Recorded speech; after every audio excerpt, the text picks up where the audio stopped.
Dear friends, thank you for your time, for being with me here. What is unfolding today is not a temporary disruption. It is a deep structural realignment, social, demographic, and civilizational in nature.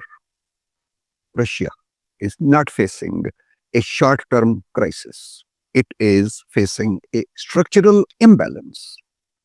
This imbalance is not visible in headlines or summit photographs. It doesn't announce itself loudly, it unfolds quietly, years after years, inside production lines, transport networks, and agricultural systems.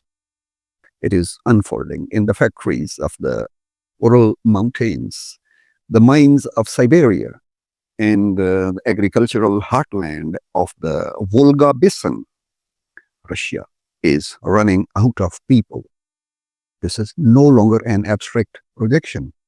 The Russian Ministry of Labor has formally acknowledged that by 2032, the country will face a labor deficit of approximately 12.2 million workers. This figure doesn't represent the future ambition. It represents the gap to merely stabilize output and prevent contraction.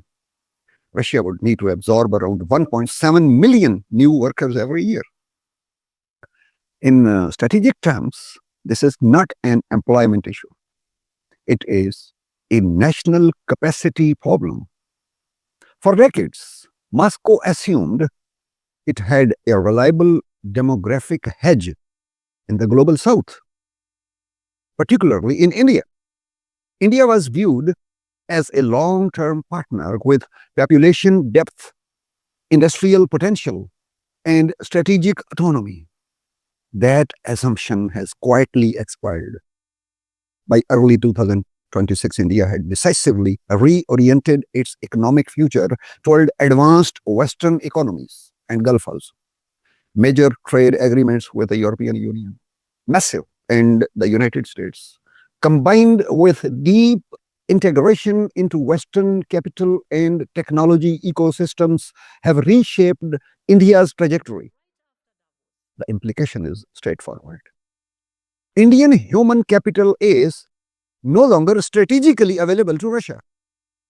High skilled Indian labor is now flowing towards Silicon Valley, Texas, and Western Europe. And let's not forget Gulf, not toward Moscow, Yekaterinburg, or Russia's industrial interior. Russia is not isolated diplomatically, but it is becoming demographically constrained. And while many analysts continue to interpret Russia's future through the lens of external pressure, they are overlooking a far more decisive variable: the absence of scalable labor options. At the same time, a large demographic force, underestimated, undercounted, I'll come to this point later, and rarely analyzed seriously, exists just beyond the strategic horizon. That force is Pakistan. This is not an ideological assertion. It is a demographic and industrial assessment. Let's talk about this demographic variable. Most analysis ignore this. Official census data places Pakistan's population at roughly 241 million. Let me tell you, this figure is widely treated as definitive in international planning models. It shouldn't be.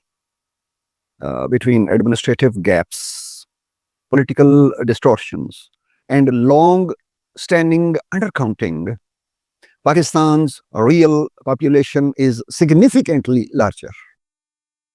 Credible internal estimates place it closer to 300 million. For strategic planners, the precise number matters less than the implication. Pakistan represents one of the largest concentrated pools of working-age youth in the world, where Western economic frameworks often view this as fiscal stress or government risk. Strategic analysis identifies something else entirely: And what's that? Latent national capacity. Russia's labor challenges is not about wages. It is about industrial continuity.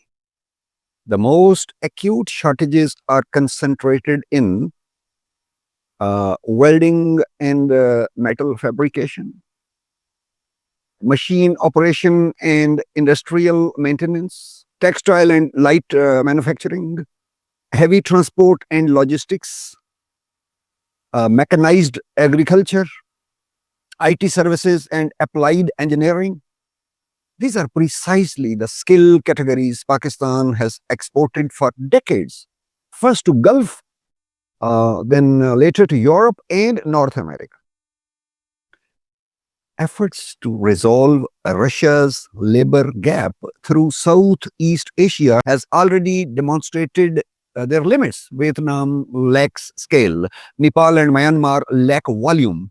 African labor markets, while large, do not yet offer the industrial technical alignment required for rapid absorption into Russia's economy.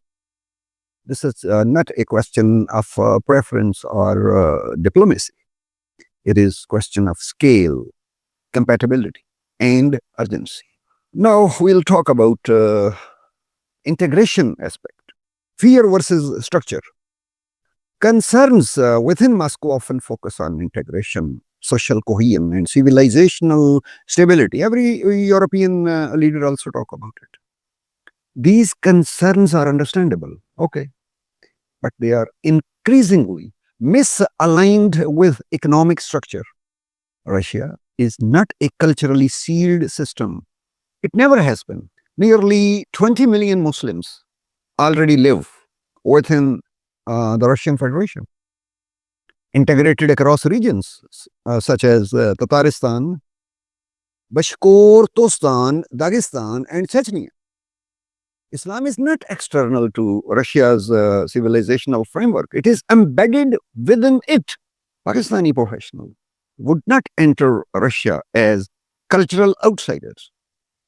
They would enter an environment where religious, social, and cultural interfaces already exist.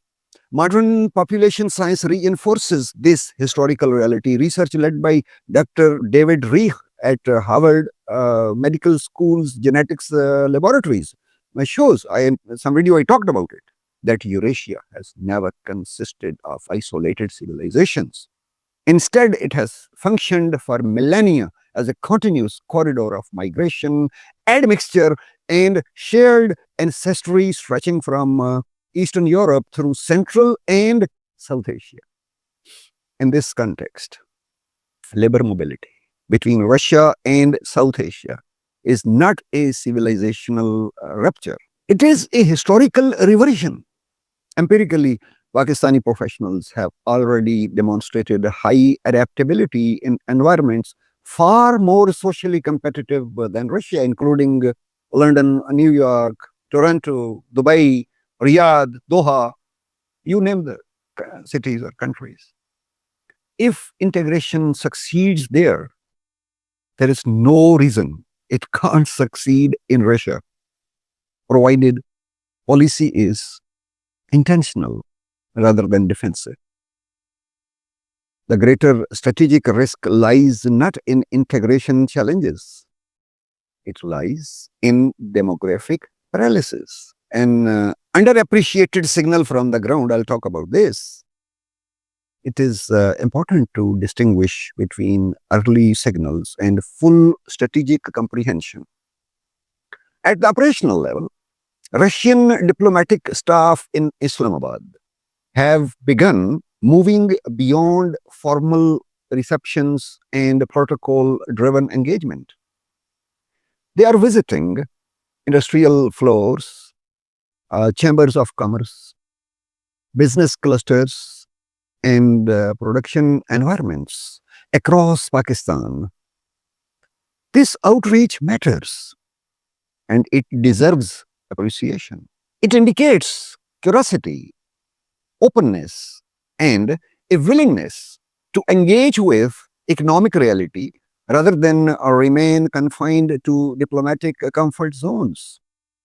It suggests that part of the system are sensing a shift before it is fully articulated at the policy level.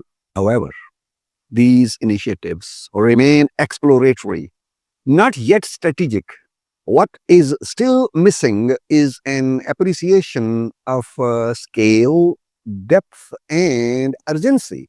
Not whether engagement is possible, but how central it may become to industrial continuity itself. That is the gap this analysis is intended to address.